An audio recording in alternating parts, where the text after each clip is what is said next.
Tiffin ক্যারিয়ারটা যখন রাস্তায় পড়ে গেল, চারপাশের শব্দ যেন এক নিমিষে স্তব্ধ হয়ে গেল।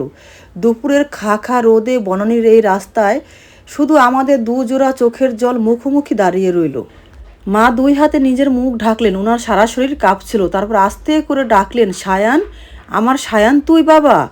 মায়ের মুখ থেকে নিজের আসল নামটা শুনে বুকের ভিতর জমে থাকা 12 বছরের বরফটা এক লহময় গলে জল হয়ে গেল। কিন্তু আমি নিজেকে শক্ত করলাম। মা এগিয়ে এসে আমার হাত দুটো ধরতে চাইলেন। ওনার চোখে তখন হাজারটা প্রশ্ন, আকুতি আর এক বুক অনুশোচনা। আমি আলতো করে মায়ের হাত দুটো সরিয়ে দিলাম। নিজের চোখ মুখে একটা দীর্ঘশ্বাস ফেলে চারপাশটা দেখে নিলাম। কে আমাদের দেখছে না তো? আমি মায়ের মুখোমুখি দাঁড়াইয়ে খুব শান্ত কাপা গলায় বললাম, মা শান্ত হও, আর একটা কথাও না, শুধু আমার একটা অনুরোধ রাখো। আমি যে তোমার ছেলে, এই সত্যিটা দয়া করে আর কাউকে বলো না, কোনো দিনও না। মা চমকে উঠলেন, ওনার চোখের জল উপচে পড়ল। সে কি রে সায়ান, তুই এই কথা বলছিস?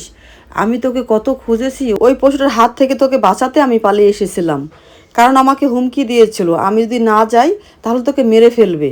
এর জন্য আমি বাধ্য হয়েছিলাম পালিয়ে আসতে। ভেবেছিলাম তোর দাদির কাছে নিরাপদ থাকবি, কিন্তু পরে যখন গ্রামে লোক পাঠালাম শুনলাম তোর বাবা মারা গেছে আর তুইও নিখোঁজ। আমি তোকে স্বেচ্ছায় ছেড়ে আসিনি রে বাবা। আমি জানি মা। মায়ের কথা কেড়ে নিয়ে আমি বললাম, এই গাড়িতে বসেই আঙ্কেলের ডায়েরি থেকে তোমার লেখা সেই চিঠিটা আমি পড়েছি। আমি সব প্রশ্নের উত্তর পেয়ে গেছি। আমি জেনে গেছি আমার মা কোনো অপরাধী নয়, সে দোষী নয়। তুমি আমাকে বাঁচানোর জন্য নিজের সুখ বিসর্জন দিয়েছিলে। একজন সন্তানের জন্য এটাই অনেক বড় সান্ত্বনা মা। আমি একটু থামলাম। তারপর এনামুল সাহেবের আলিশান বাড়িটার দিকে তাকিয়ে বললাম, এখানে তোমার একটা সুন্দর সংসার আছে, একটা মিষ্টি মেয়ে আছে লাবণ্য, আর এনামুল সাহেব মানুষ হিসেবে ভীষণ ভালো।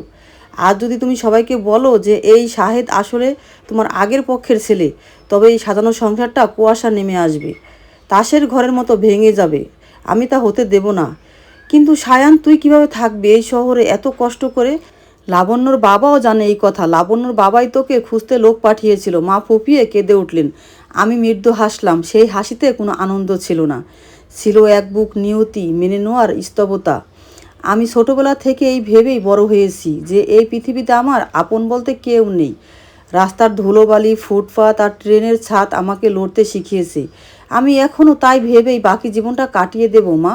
ওটাই আমার অভ্যাস। এনামুল সাহেবের গাড়ি ড্রাইভার হিসেবে জয়েন করেছিলাম শুধু কয়েকটা প্রশ্নের উত্তরের জন্য, আমার বাবার মৃত্যুর পিছনের সেই কালো রহস্যটার জট খোলার জন্য। আজ তোমার চিঠিটা পড়ে সেই উত্তর আমি পেয়ে গেছি মা।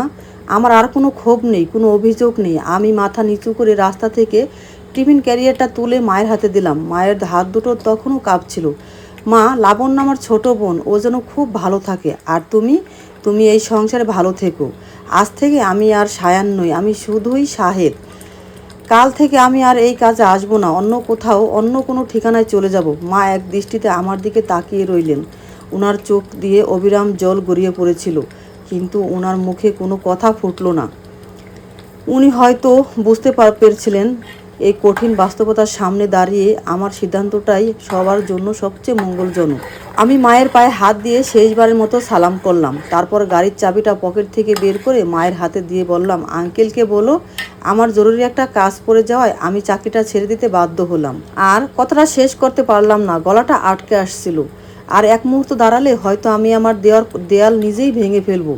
আমি দ্রুত ঘুরে দাঁড়ালাম। তারপরে বড় বড় পা ফেলে বনানীর সেই চেনা গলিটা ধরে হাঁটতে শুরু করলাম। সায়ান, সায়ান! পিছন থেকে মায়ের একটা চাপা আর্তনাদ ভেসে এলো, কিন্তু আমি আর পিছনে ফিরে তাকালাম না। চোখের কোণ দিয়ে দুফোঁটা অশ্রু গড়িয়ে পিচ ঢালা রাস্তায় মিশে গেল। বুকের ভিতর এক অদ্ভুত হালকা লাগছিল। 12 বছরের কুয়াশাটা আজ কেটে গেছে। মা নির্দোষ, মা আমাকে ভালোবাসত।